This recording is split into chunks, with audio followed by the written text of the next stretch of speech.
तुम्हाला तुम्ही कोथरूड कृषी उत्पन्न बाजार समितीच्या उपबाजारात आल्याबद्दल मी तुम्हाला प्रथम धन्यवाद देतो।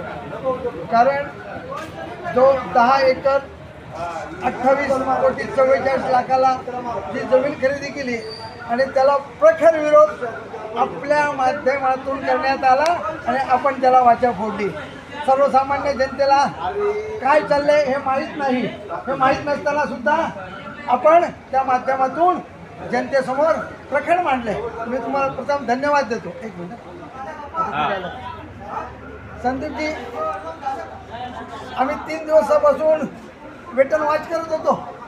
सदर प्रकरणाला आपण जी वाच्यता फोडली आणि काल त्यावेळी वारुळवाडीच्या जमिनी क्षेत्राचं 10 एकरचं खरेदी खत झालं आणि त्या खरेदी खताच्या माध्यमातून जे खरेदी खत संदीपजी नारायणगावला व्हायला हवं होतं, नारायणगावला सब रजिस्टर कार्यालय आहे, मग जुन्नरला खरेदी खत काय झालं हाही मोठा प्रश्न पडलाय।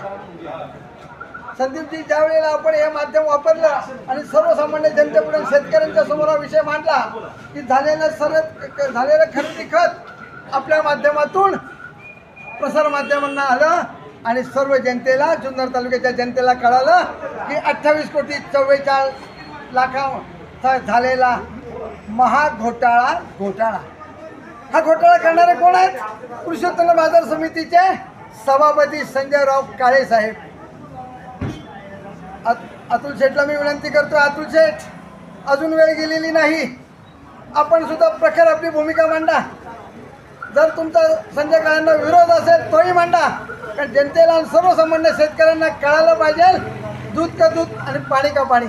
जोपर्यंत अतुल शेठ बेनके साहेब आपण प्रखर भूमिका मांडत नाही, शेतकऱ्यांना कळणार नाही, तर शेतकऱ्यांना सुद्धा असा अंदाज येईल की आपण सुद्धा संजय काळ्यांमध्ये इन्व्हॉल्व आहात। माझी अतुल शेठला विनंती आहे की साहेब, मागे सुद्धा मागच्या 2-3 दिवसापूर्वी आपण बाईट दिली होती, त्यांच्या संदर्भात म्हणाले होते की संजय काळे साहेब आपली प्रखर भूमिका मांडतील, पण काळे साहेबांनी प्रखर भूमिका मांडली नाही। आज शासनाचा रेट 2,11,000 आहे मूल्यांकन, आणि आज तुम्ही खरेदी भाव केलाय 2,84,00,000 28 कोटीला खरेदी घेतली, पण आज गुंठेवारीप्रमाणे 7,11,000 आपण तुम्ही खरेदी केलाय। मग तुम्ही हा कुठे नेऊन ठेवला व्यवहार आणि कशासाठी करता, कोणासाठी केलाय? आज शेतकऱ्यांची अवस्था नाही आहे, आज शेतकऱ्यांच्या कुठल्याही मालाला बाजार नाही आहेत, आज सगळे बाजार पडले आहेत। आज शेतकऱ्यांची तालुक्यात दयनीय अवस्था आहे। मी आदरणीय माजी आमदार अतुल शेठ बेनकेंना विनंती करतोय की अतुल शेठ, अजून वेळ गेलेली नाही आहे, तुम्ही सदर ह्या केलेल्या खरेदी खताला विरोध करा। शेतकरी आज ना उद्या रस्त्यावर उतरणार आहेत, रस्त्यावर आंदोलनं होतील, कार्यालयात आंदोलनं होतील, त्याला जबाबदार अतुल शेठ आपण असणार आहे। कारण आपण जोपर्यंत त्याला विरोध करत नाही तोपर्यंत हे खरेदी खत रद्द होणार नाही। आणि आजही आमची शेतकऱ्यांच्या माध्यमातून मागणी आहे की जर झालेलं खरेदी खत रद्द करा। जर हे वर्षाच्या कालखंडामध्ये जर रद्द झालं संदीपजी, तर शासनाला जे आपण भरलेले आहेत 1,76,00,000 हे परत आपल्याला रिटर्न मिळतील। पैसे दिले त्याचं काय? 28,44,00,000 रुपये दिलेले आहेत। 28,44,00,000 व्यवहार झालेला आहे, पण व्यवहार होत असताना ते सुद्धा पैसे परत मिळतील। जर शेतकऱ्यांनी विरोध केला, प्रखर विरोध केला, शेतकरी रस्त्यावर उतरला, तर त्यांना खरेदी खत हे रद्द करावं लागेल म्हणजे लागेल। कालपर्यंत तुम्ही अतुल बेनकेंचं गुणगान गायचे, आता तुम्ही त्यांना सल्ला देताय किंवा? सल्ला देत नाही साहेब मी। जर त्यांचं प्रामाणिक मत असेल, शेतकऱ्यांच्या हिताचं असेल, शेतकऱ्यांची बाजू घेणार असतील, तर अतुल शेठ बेनके साहेबांनी सुद्धा त्यांची स्पष्ट भूमिका मांडावी की शेतकऱ्यांना अन्याय होता का। हा पैसा कोणाचा आहे? सर्वसामान्य शेतकऱ्यांचा होता ना, की संजय काळेंनी कुठून घरून पैसा आणलाय का? सांगा मला संदीपजी। मग मी अतुल शेठ बेनकेंना का विनंती करतोय की अतुल शेठ बेनके साहेब आपण स्पष्ट भूमिका मांडा आणि झालेला खरेदी खत रद्द झालं पाहिजे, ही भूमिका आपली पाहिजे। ते तशी भूमिका मांडत नाहीत, कारण काय? त्यांना मांडावी लागेल।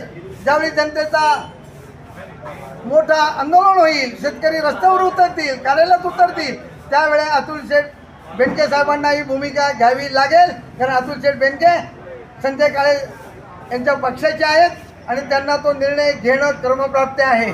जर त्यांनी तो निर्णय वेळेत घेतला नाही संदीपजी, तर त्यांचे परिणाम अतुल शेठला सुद्धा भोगावे लागणार आहेत. ते सर्वसामान्य जनता दूध खुली नाही, त्यांनाही माहीत झालेलं आहे की हा झालेला भ्रष्टाचार हा कोटींच्या घरात आहे. त्या जमिनीची आज जर व्हॅल्यू काढली तर साहेब अंदाजे माझ्या अंदाजाने 5 कोटी होईल. मग आज कुठे नेऊन ठेवली 28 कोटी 44 लाखाला. हा एवढा मोठा फरक कशासाठी केला, कुणी केलाय? हे माध्यम संजय काळे कोणाचं? म्हणतात की मी रितसर केलेलं आहे. संजय काळे साहेब, तुम्ही रिस्तर केले, कायद्याने केले, तर तुम्हाला वरदहस्त आहे ना. वरदहस्त असल्यामुळे तुम्ही काही करायला मनमानेच आहे ना. आतापर्यंत चाललेले करोडो रुपयाचे भ्रष्टाचार तुम्ही जिरवलेत ना. टोमॅटोमध्ये नारायणगावच्या मार्केटमध्ये तीच अवस्था आहे ना. तुम्ही दाखवताय 2000 कॅरेट जातात, तुमचे 2 लाख कॅरेट, ते पैसे जातात कुठे सर? तीच अवस्था आज शेतकऱ्यांची यांनी करून ठेवलेली आहे. संदीपजी, आजही मी काळे साहेबांना विनंती करतोय, काळे साहेब तुम्ही शेतकऱ्यांचा अंत पाहू नका. शेतकरी जर मैदानात उतरला तर आपल्याला केलेलं आपण खरेदी खत 10 एकरचं हे रद्द करावं लागेल म्हणजे लागेल. सबस्क्राईब करा. ताज्या बातम्यांसाठी बेल आयकॉनवर क्लिक करा.